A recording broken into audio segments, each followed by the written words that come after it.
Hi tears, வீணா சக்தி audio நாவல்ஸ்க்கு உங்களை அன்புடன் வரவேற்கின்றோம். நான் உங்கள் அன்பு தோழி ஆர்ஜே தேஜு. இன்றைய நாள் எழுத்தாளர் வீணா சக்தி அவர்களோட மெய் சிதைக்கும் மௌனம் ஏன் அந்த கதையை தாங்க நாங்கள் பார்க்க போகிறோம். இந்த கதையை நாங்கள் எபிசோட் பை எபிசோட பார்க்க போகிறோம். ஸோ பொறுமையாக நீங்களும் கேட்க தயாராக இருங்க. வாங்க இப்போது கதைக்குள்ளே போகலாம். வெயிட். கதை உங்களுக்கு பிடிச்சிருந்துச்சு அப்படின்னா மறக்காமல் லைக் பண்ணுங்கள், ஷேர் பண்ணுங்கள். அப்படியே கதைக்குள்ளே போக முன்னாடி எங்களோட சேனலை சப்ஸ்கிரைப் பண்ணலை அப்படின்னா மறக்காமல் சேனலையும் சப்ஸ்கிரைப் பண்ணிக்கோங்க. அப்படியே பக்கத்தில் இருக்கிற பெல் ஐக்கானையும் சேர்த்து தட்டி விடுங்க. அப்போ தான் நாங்கள் போடுற கதைகளுக்கான அப்டேட்ஸை உங்களால் உடனுக்குடன் பெற்றுக்கொள்ள முடியும். வாங்க இப்போ கதைக்குள்ளே போகலாம். மௌனம் 9. அந்த மருத்துவமனை வராண்டாவில் இறுகி போய் அமர்ந்திருந்தான் அதிரன். அவன் ஆறுதல் கூற வேண்டிய அவன் தம்பி ஜீவாவோ அண்ணனுக்கு ஆறுதல் கூறிவிட்டு அவன் அருகே அமர்ந்து கொண்டான். தனசேகர் அவன் மறுபுறம் வந்து அமர்ந்தவர் அவன் தோளில் தட்டி, அந்த பொண்ணு இப்படி பண்ணுன்னு கொஞ்சம் கூட எதிர்பார்க்கலாமாப்ல. அம்பிகா எங்க அம்மா எங்க வீட்டுக்கு வர கொஞ்ச நேரத்துல கூட அவங்க கூட சண்டை இழுக்கும் போதெல்லாம் நானே உன் தம்பி பொண்டாட்டிகிட்ட இருந்து மாமியாரை எப்படி பார்த்துக்கணும்னு கத்துக்கணும்னு சொல்லியிருக்கேன். ஆனா அவ வெளியே அமைதியா இருந்துட்டு மனசுல வன்மத்தை சேர்த்து வச்சிருந்தா போல. இத்தனை நாள் அம்பிகா நர்மதா பேசின எல்லா சின்ன சின்ன விஷயங்களையும் மறக்காம சொல்லி சொல்லி அத்தைக்கிட்ட சண்டை போட்டுட்டு இருந்தவ கடைசியில அத்தையே அப்படி பண்ணிட்டு போயிட்டா என்று உச்சு கொட்டினார். அவர் சொல்வது போல ஆருத்ராவுக்கு தன் தாய் மேல் மனதுக்குள் அதிருப்தி இருந்தது அதிரனுக்கு தெரியும் தானே. ஆகையால் அமைதியாய் இருந்தவனின் வெறியை ஏற்றவே இத்தனை நேரம் அழுது ஆர்ப்பாட்டம் செய்துவிட்டு கேண்டீன் சென்ற அம்பிகா நர்மதா இருவரும் இவர்களை நோக்கி வந்து கொண்டிருந்தனர். நேற்று மாலையே தாயை ஹாஸ்பிட்டலில் சேர்த்திருக்க இப்போது அரை மணி நேரங்களுக்கு முன்தான் அதிரனால் வர முடிந்தது. நர்மதாவும் குழந்தையை மாமியாருடன் விட்டுவிட்டு பிளைட்டில் வந்தவள் இன்று ஈவினிங் திரும்ப வேண்டும் என்ற பிளானில் தான் வந்திருந்தாள். இப்போது அதிரனை கண்டு விரைந்து அவளிடம் வந்த நர்மதா, எங்க அம்மாவை கொல்லவே ஒரு கொலகாரியை கூட்டிட்டு வந்த பாவிதரடா நீ ஏண்டா இங்க வந்த என்று அவன் சட்டியை பிடித்து அவனை நோக்கி அடிக்க கையை வீச அவளை தடுக்காது அதிரன் அமைதியாயிருந்தான். ஜீவாதான் அவளை விட சொல்லி அண்ணனிடமிருந்து பிரித்து விட்டான். லூசாக்கா நீ? அம்மா என்ன உனக்கு மட்டும்தான் அம்மாவா? அண்ணனுக்கும் அம்மாதான். அவனே உடைஞ்சு போயிருக்கான், நீ கூட கொஞ்சம் கஷ்டப்படுத்தாம தள்ளிப்போ. நீயும் நல்லா அவனுக்கு வக்காலத்து வாங்குடா. அப்போதான் நாளைக்கு அவளை மாதிரி எவ்வளையாச்சும் எடுத்துட்டு வர வசதியா இருக்கும். அவளும் இவளும் சேர்ந்து எங்க எல்லாரையும் சேர்த்து கொண்டு போடட்டும். அப்புறம் ஆம்பளை பிள்ளைங்க நீங்க மட்டும் குடும்பமா சந்தோஷமா இருக்கலாம். அபத்தமா பேசாத நர்மதாக்கா. என்ன நடந்துச்சுன்னு அண்ணியையும் ஒரு வார்த்தை கேட்டுட்டு பேசுறத பேசு. ஒரு தலைபட்சமா எந்த முடிவுக்கு வந்துடாத, அது தப்பாதான் போய் முடியும்.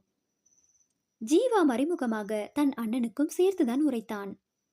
ஏனோ ஜீவாவுக்கு ஆருத்ரா அப்படி செய்யக்கூடியவள் என்று தோணவில்லை.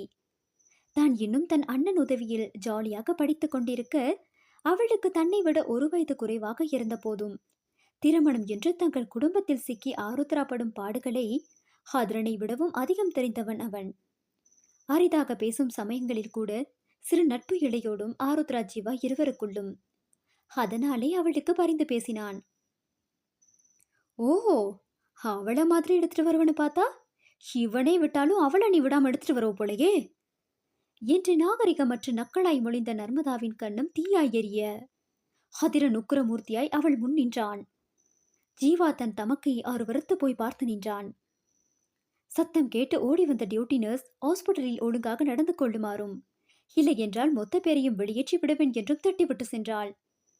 நர்ஸ் சென்றதும் ஆறாத சினத்தில் நர்மதாவை நோக்கி மீண்டும் அடியெடுத்து வைக்க நர்மதாவே அவன் ஆவேசத்தில் நடுங்கி போய் அம்பிகாவோடு ஓட்டிக்கொண்டாள். ஹத்ரனை ஜீவாவும் சேகரும் பிடித்து கொண்டனர். விடுனா, இவளை அடிச்சு உன்னை நீ தாழ்த்திக்காத. எனக்கு இவங்க 2 பேரும் எப்படியோ அப்படிதான் அண்ணியும்.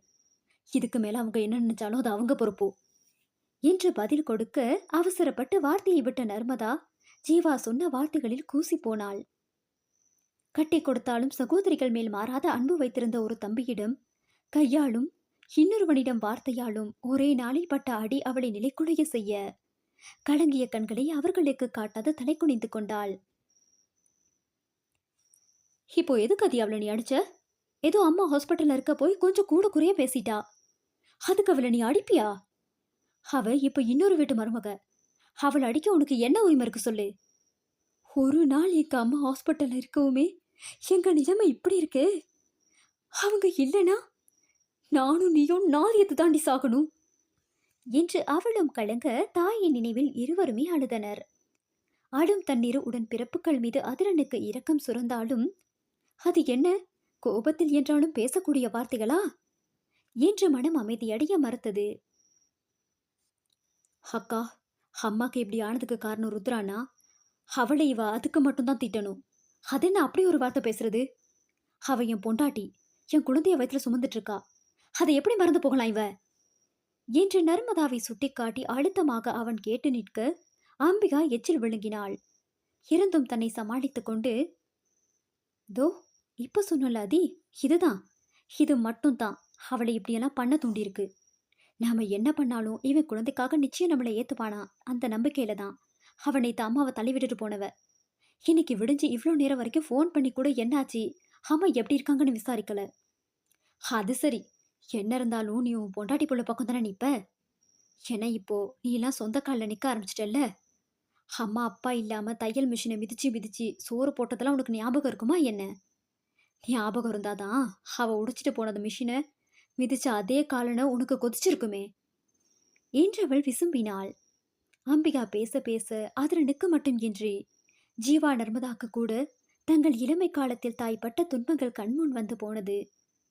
மிஷின் சத்தம் கேட்டு தங்கள் உறக்கம் களையுமோ என்று தங்கள் அறைக்கதவை சாத்திவிட்டு கூடத்தில் ஓயாது மிஷினில் இருந்து காலை எடுக்காது தம்மை வளர்த்து விட்ட தாய் நினைவில் நால்வர் கண்ணிலும் ஈரம். அம்பிகா தான் கண்களை துடைத்து கொண்டு, உனக்கு உன் பொண்டாட்டி புள்ளதான் வேணும்னா நீ அவங்க கூடயே போயிடாதி. ஆனா இனி ஒரு தடவை அம்மா இருக்க அந்த வீட்டு பக்கம் நீ வரவே கூடாது. அவளும் வரக்கூடாது. நீ வேணா அம்மாக்கு நியாயம் செய்யாத பிள்ளையாரு. ஆனா எனக்கு என் அம்மா தான் ரொம்ப முக்கியம். இப்போ கூட போலீஸ்க்கு போகாம இருக்கிறதுக்கு முக்கிய காரணம் அவ வயிற்றுல இருக்க உன் குழந்தை தான் என்று நீளமாக பேசி முடிக்கவும் புவனேஸ்வரி கண் விழித்து விட்டதாக நர்ஸ் வந்து சொல்லவும் சரியாக இருந்தது. அதில் எல்லோரும் மற்றதை மறந்து அவர் அறைக்குள் நுழைந்தனர். அதரன் ஏதோ கூறிய ஆயுதத்தால் தாக்குண்ட வேதனையில் உழன்றவனாய் கால்கள் கணக்க இறுதியாய் தாய் இருந்த அறைக்குள் நுழைந்தவனுக்கு தாயின் தலையிலும் காலிலும் இருந்த கட்டுக்களைக் கண்டு கண் கலங்கி போனது. வெளியே அம்பிகா பேசிய பேச்சுக்கள் எல்லாம் ஒரு புறம், தாயின் நிலை ஒரு புறம் என்று யோசித்தவனுக்கு ஆருத்ரா மேல் அடங்கா சினம் சினம் மட்டுமே வந்தது. சூழ்நிலையில் கணம் எதையும் யோசிக்க விடாது செய்ய ஆருத்ராவின் பக்கம் யோசிக்க தவறினான். முடிவில் தனக்கும் வலிக்கும் என்றாலும் அந்த முடிவையை எடுத்தான். தன் பிள்ளைகள் முகத்தில் தெரிந்த கவலை அந்த தாய்க்கு என்பு முறிந்த வழி. இனி வாழ்க்கையே வாக்கிங் ஸ்டிக்கோடு தான் என்று டாக்டர் சொல்லும் போது வந்த வழி எல்லாவற்றையும் விட பெரிதாய் வலித்தது. எல்லோரையும் நார்மல் வார்டுக்கு கொண்டு வர வழியை மீறி புன்னகைத்தவர், நான் நான் நல்லா தான் இருக்கேன். நீங்க எல்லாரும் ஏன் இப்ப இப்படி அழுது வடிகிற மாதிரி இருக்கீங்க? அம்பி, கவி எங்க? ஹாலிய காணும். அவைய மாமியார் வீட்டில் இருக்காமா. சரி என்று தலையாட்டியவர், நர்மதா, நீயேமா பேத்தி விரட்டி இவ்வளோ தூரம் வந்த? சாதாரண அடிதானேமா, நானே சமாளிச்சிருப்பேன் என்றவர் அப்போதே அவள் ஒரு கண்ணம் சற்று வீங்கி இருப்பதை கண்டார். நர்மதா, என்னாச்சு உனக்கு? உன்னோட இடது கண்ணம் இதுக்கு வீங்கி போயிருக்கு என்று அன்னைக்கு உண்டான பதட்டத்தில் கேட்க நர்மதா தாயை கட்டிக்கொண்டு அழுதாள். அவளை தன் ட்ரிப்ஸ் போடாத கையால் தடவிக்கொண்டு இன்னும் பதட்டம் கூடி போனவராக, அபி, நீ சொல்லு என்னாச்சு என்று ஊக்கினார். அதி பொண்டாட்டி உன்னை தள்ளிவிட்டால, அதுக்கு கோபப்பட்டு இவ அவளை பேசினதும் புருஷன் கரைவளை அடிச்சிட்டான். புவனேஸ்வரி அதிரனை அமைதியாக நிமிர்ந்து பார்த்தார். அவர் பார்வை தன்னை குற்றம் சுமத்துவது புரிந்து தலை குனிந்து கொண்டான். அதி, எங்க வாப்பா என்று தாய் அழைக்க நகன்று அவர் முன்னே வந்தவன் அவர் பேச ஆரம்பிக்கும் முன்னரே, மா, இன்னும் 2 வாரத்தில் லண்டன் போறேமா என்றான் குரல் கமர. என்னாதி திடீர்னு? உனக்கு போக வாய்ப்பு வந்திருக்கு, ஆனா போகலன்னு தானே சொன்ன, இப்போ ஏன்? நான் எதிர்பார்த்த வாய்ப்பு தாமா. ஆனா ருத்ரா அவ அவ என்னை விட்டுருக்க மாட்டா. அதுவும் பிரசவ சமயத்துல அவளை விட்டு போக வேணான்னு நினைச்சு என்றவனுக்கு மேலே பேச முடியாத குரல் கரகரத்தது. ஆனா இன்னைக்கு அவ பண்ணதுக்கு உங்க மத்த பிள்ளைங்க எல்லாம் நியாயம் கேட்குறாங்கம்மா. என்னால் அவளை போலீஸ்ல எல்லாம் பிடிச்சு கொடுக்க முடியாதுமா. ஆனா அவ பண்ணதுக்கு அவளுக்கும் தண்டனை வேணும்ல. அதனால என்றவன் தொண்டையை செருமி வேதனையை விழுங்கிக் கொண்டு, உங்களால எப்போ அவளை மன்னிக்க முடியுதோ அப்ப நான் இந்தியா வரேன். என் புள்ளைய கூட அது வரைக்கும் பார்க்க மாட்டேன் என்றவன் குரலே மரண வழியில் நலிந்து வந்தது. குடும்பத்தார் அவனை அதிர்ந்து பார்த்து நிற்க, அதன் மேலும் அங்கே நிற்காது வெளியேறியவன் தான். அதன் பின் லண்டன் செல்லும் நாளன்றுதான் குடும்பத்தார் பார்வையில் பட்டான். அதுவும் விடைபெற. இப்படி பழைய நினைவுகளில் காரை நேராக ஒயின் ஷாப்புக்கு விட்டவன் பாட்டிலாய் வாங்கி வந்து காரின் உள்ளேயே வைத்து குடித்து முடித்தான். பார்ல உட்காந்து குடிச்சாதான் குடிக்காரன், நான் கார்ல தான் குடிக்கிறேன். ஐ ஆம் நாட் அ ட்ரிங்கர் என்று அவனை தட்டு தடுமாறி தட்டி கொடுத்து கொண்டே கடைசி பாட்டிலையும் காலி செய்தவன் போதையை ஏற்றிவிட்டு நல்ல குடிமகனாக ஜீவாவுக்கு கால் பண்ணி தான் இருக்கும் இடம் சொல்லி தன்னால் வண்டியோட்ட முடியாது என்று அவனை வருமாறு கூறி அவன் பதில் பேச முன்வைத்தும் விட்டான். இனி நடக்கும் எதற்கும் அவன் பொறுப்பல்ல. உள்ளே சென்ற சரக்கு நின்று பேசும் அவன் அநியாயத்தை. குடித்தால் வண்டி ஓட்டக்கூடாது என்ற தெளிவு இருக்கும் வரை சந்தோஷம்தான் என்று சலிப்பாக எண்ணிய ஜீவா வேலை அதிகம் என்று அப்போதுதான் ஆபீஸ் முடித்து வந்திருந்தான். கடிகாரம் நேரம் 9 தாண்டி காட்ட தன்னை நொந்து கொண்டு கேப் புக் பண்ணினான். வரும்போது அவன் காரை ஓட்டி வர வேண்டுமே என்று. குடிகாரன் கூட இருக்கதை விட அவன் கூட குடிச்சிட்டு மட்டையாகிறது மேல் எனும் தத்துவத்தை அவனுக்கு கற்பிக்க காத்திருந்தான் அதிரன். 1 மணி நேரத்தில் அவன் இருக்கும் இடம் அறிந்து சென்றவன் காரை திறந்து அவன் இருந்த நிலை கண்டு மனம் வெம்பினான் ஜீவா. அவனை டிரைவர் ஷர்ட்டில் இருந்து அப்புறப்படுத்தி வண்டியை ஸ்டார்ட் செய்வதற்குள் படாத பாடுபட்டு விட்டான்.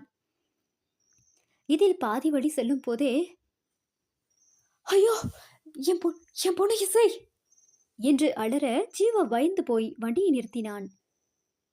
இசைக்கு என்ன என்று நடுங்கியது அவனுக்கும். ஆருத்ராவுக்கு எதுவும் சொல்லவில்லையே என. அண்ணா இசைக்கு என்ன என்று பதட்டம் மாறாது வினவ, அது இசை என் பொண்ணு, மை குட்டி ஏஞ்சல், லிட்டில் பிரின்சஸ் என்று பிணாத்த ஆரம்பித்தவன் திடீரென நினைவு வந்தவன் போல், ஐயோ ஜீவா, இசைய அவளை ஸ்கூல்ல இருந்து கூட்டிட்டு வர மாதிரிட்டேன், நீ வண்டிய ஸ்கூலுக்கு திருப்பு, நம்ம செல்லமாவை கூட்டிட்டு வருவோம் என்று கொடிபோதையில் பரபரத்தான். அதிரன் மட்டும் அண்ணனாக இல்லாது இருந்திருந்தால் நிச்சயம் ஜீவாவிடம் இருந்து கெட்ட வார்த்தைகள் தான் வந்து குவிந்திருக்கும். பின்னே மதியம் விடும் பள்ளிக்கு இரவு 10 தாண்டி போய் சாக் பீஸை அதிரிட முடியும். ஜீவா, ஆருத்ரா அவள் அலட்சியமா குழந்தை விட்டுக்க மாட்டா என்பது அறிந்தவனாகையால், இசை அப்பவே ஸ்கூல் அல்ல அவ வீட்டுக்கு போயிட்டானா, நீ பேசாம வா என்றவன் மீண்டும் வண்டியை எடுத்தான். ஓ, உங்ககிட்ட பேசினாளா? ஆனா என்கிட்ட பேசலையே. என்கிட்ட பேசல. அப்பா வரலன்னு கோச்சிட்டாளா? சச்சா, அவ கோபப்பட்டிருக்க மாட்டா. அவ என் தங்கம், அவ அம்மா மாதிரிலாம் இல்ல அவ என்று மகளை சிலாகித்து பேசிக்கொண்டு வந்தவன் திடீரென உஷ்ணமாக, ஆனா அப்படியும் சொல்ல முடியாதுடா, உருவத்துல அப்படியே அவள மாதிரியே உரிச்சு பிறந்திருக்கா. அவ கண்ணு, அவ மூக்குன்னு முகம் எல்லாமே அவளை மாதிரி தான். அதுலதான் என் செல்லம்மா தப்பு எதுவுமே இல்லை. அவ அந்த ஆருத்ரா தான் வேணும்னே என்ன மாதிரி குழந்தை இருக்க கூடாதுன்னு அவள மாதிரியே பெற்றிருக்கா. அவளுக்கு நானா பிடிக்காதே என்று போதையில் உளறி கொண்டிருந்தான். இந்த கோபம் எதற்கு? ஆருத்ராக்கு தன்னை பிடிக்கவில்லை என்பதற்காகவா என்று யோசித்த ஜீவா அவன் போதையில் இருக்கும் போது அவன் மனதில் என்ன இருக்கிறது என்று அறிய நூல் விட்டு பார்த்தான். அவங்களுக்கு உங்களை பிடிக்காதுன்னா என்னன்னா, உங்களுக்கும் தானே அவங்கள பிடிக்காது, அப்போது நல்ல விஷயம் தானே? ஜீவாவின் கேள்விக்கு அதனிடம் சில நொடி மௌனம். ஜீவா ஒரு கண்ணில் அவன் முகத்தில் வந்து போன உணர்வுகளை அளந்து கொண்டே ஒரு கண்ணை சாலையில் வைத்து வண்டி ஓட்டினான். கொஞ்ச நேர அமைதிக்கு பின் மீண்டும் பழைய பல்லவியை பாட ஆரம்பித்தான். ஜீவா, இசையோட ஸ்கூலுக்கு வண்டியை விடு, என் பொண்ணு எனக்காக அங்க வெயிட் பண்ணிட்டு இருப்பா, நம்ம வீட்டுக்கு அவளை கூட்டிட்டு போயிடலாம் என்று ஜீவாவுக்கு ஸ்டீரிங்கில் தன் மண்டையை மோத வேண்டும் போல் இருந்தது. அண்ணா, அவ வீட்டுக்கு போயிட்டா, நீ கொஞ்சம் பேசாம தான் வாயேன். எப்போ போனா? நான் கூட்டிட்டு வரலையே. நீ போய் சொல்ற. நீ ஸ்கூலுக்கு போ, நான் அவளை பார்க்கணும். என் பொண்ணு இருட்டில் தனியா நீனா பயந்துடுவா.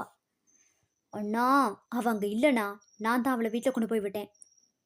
அவன் விடமாட்டேன் என்கிறானே என்று அவன் நம்பும்படி போய் சொன்னான். அவனையும் சமாளித்து வண்டியும் ஓட்ட ஜீவாவுக்கு அத்தனை சிரமமாக இருந்தது. ஓ, கூட்டிட்டு வந்துட்டியா? ஆனா நீயே கூப்பிட்டு போன. அதுக்கு தான் நான் இருக்கேன்ல. இனிமே அப்படிலாம் பண்ணக்கூடாது, சரியா? இசை ஏன் பொண்ணு, அவளுக்கு நான் தான் எல்லாம் செய்வேன். யாரும் நடுவில் வரக்கூடாது. அது அந்த ருத்ராவா இருந்தாலும் சரி என்று அவன் வீராவேசமாய் வசனம் பேச, கடனே என்றும் கொட்டிக் கொண்டு வந்தான் ஜீவா. ஜீவா, சொல்லுண்ணா. சொல்லு. அவனை தான் அழைத்தோம் என்று மறந்து போய் அவன் தன்னை ஏதோ சொல்ல அழைத்தது போல சொல்லு என்று கேட்க, ஜீவா அவனை நொந்து போய் பார்த்தான். ஜீவா, நான் கூப்பிட்டது உன் காதுல வில்ல, பதிலே சொல்லாம இருக்க. நான் தானே? சரிதான். நான் பண்ண தப்புக்கு என்ன மன்னிச்சுட்டு எதுக்கு கூப்பிட்டேன்னு விஷயத்த சொல்லு. சாரி, அக்செப்டட் என்றவன் மீண்டும், இசை ஸ்கூல் முடிஞ்சு வந்துட்டாளா ஜீவா என்று கேட்க, மறுபடியும் முதல்ல இருந்தா என கண்ணை கட்டி கொண்டு வந்தது ஜீவாவுக்கு. குடிச்சா ஸ்டடியா இருக்க மாட்டேன்னு தெரிஞ்சு ஏன்டா குடிக்கிறீங்க? அப்படி குடிச்சே ஆகணும்னா சரக்குல தூக்க மாத்திர 2 போட்டு குடிங்க. குடிகாரனை கூட்டிட்டு போறவனாச்சும் நிம்மதியா இருப்பான் என்று ஒட்டுமொத்த குடிகாரனையும் உட்கார வைத்து பாடம் எடுக்கும் நிலைக்கு அவனை தள்ளினான் அதிரன். அண்ணா, வண்டி ஓட்டிட்டு இருக்கேன். சட்டுன்னு காலில் விழக்கூட முடியல. வேணா வீட்டுக்கு போய் உன் காலில் விழுந்து அங்கே தூங்கிடுறேன். இப்போ என்னை விட்டுடேன் என்று வெளிப்படையாகவே கெஞ்ச ஆரம்பித்தான். நான் தானே வண்டி ஓட்டிட்டு இருக்கேன், நீ என்ன போய் சொல்ற என்று கேட்டுக்கொண்டே யோசனையாக அவன் பக்கம் உற்று பார்த்தவன், ஹே, இங்க அந்த ஸ்டீரிங் எதுக்குடா அங்க பிடிக்க வச்ச? ஸ்டீரிங்க என்கிட்ட குடிஜீவா, எனக்கு ருத்ராவை பார்க்கணும் போல இருக்கு, இசை வீட்டுக்கு போகணும் என்று ஜீவா கையில் இருந்த ஸ்டியரிங்கை தன்னிடம் எடுத்துக்கொள்ள பார்க்க, ஜீவா பதறி அவனிடம் பறித்து கொண்டு இவர்கள் போராட்டத்தில் கார் தார் ரோட்டில் தாறுமாறாக ஓடியது. இரண்டும் உயிர் பிழைத்தால் நாளை ஆருத்ரா வீட்டில் அடுத்த சம்பவம். இந்த கதையோட தொடர்ச்சியை அடுத்த எபிசோட்ல பார்க்கலாம். தேங்க்யூ.